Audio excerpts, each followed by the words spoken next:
حركة. ايه ده؟ ايه؟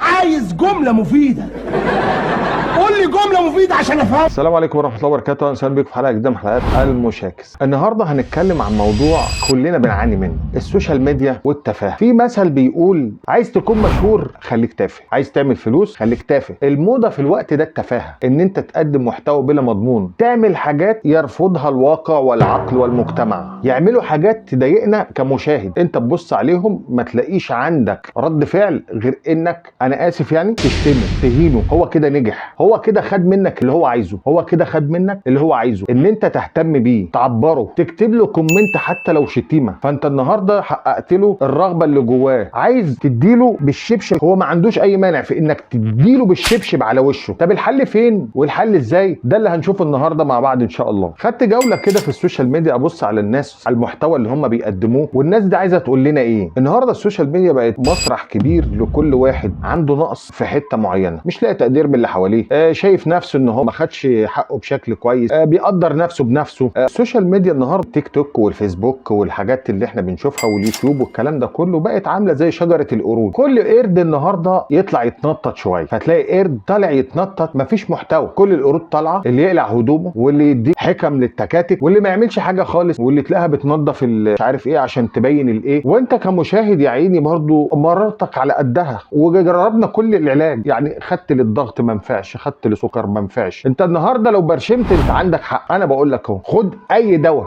وبعدين انت مش ما بتتفرجش عليهم بمزاجك، دول بيجوا لك غصب عنك. انت تبص في التليفون تلاقي طلع لك بلوه من البلاوي فغصب عنك تقول طب اشوف ايه اللي حصل، ايه الناس دي، تلاقي نفسك طلعت من واحد على واحد على واحد على واحد.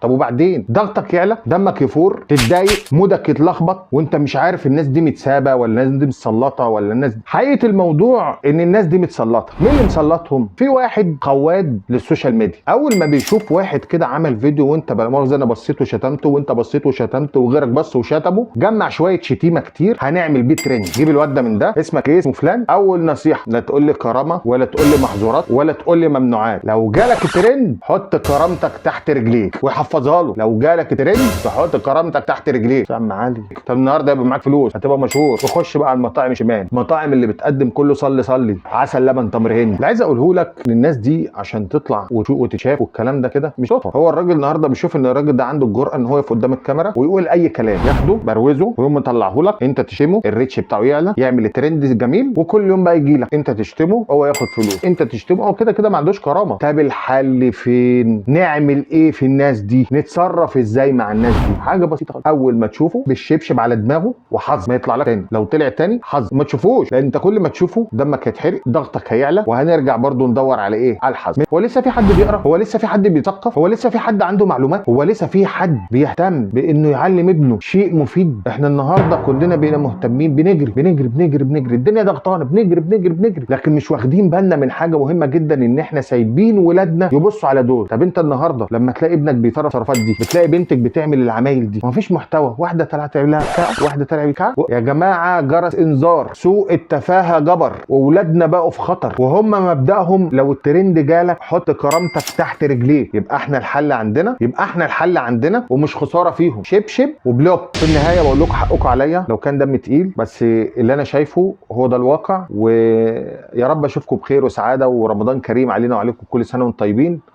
ويا رب الخير لمصر، يا رب الخير لاولادنا، يا رب الخير كل المسلمين في العالم. سنه وانتم طيبين ورمضان كريم، واشوفكم في حلقه جديده اتشرفنا بيكم. السلام عليكم ورحمه الله وبركاته. بالسلامه بالسلامه تروح وترجع بالسلامه بالسلامه يا حبيبي بالسلامه.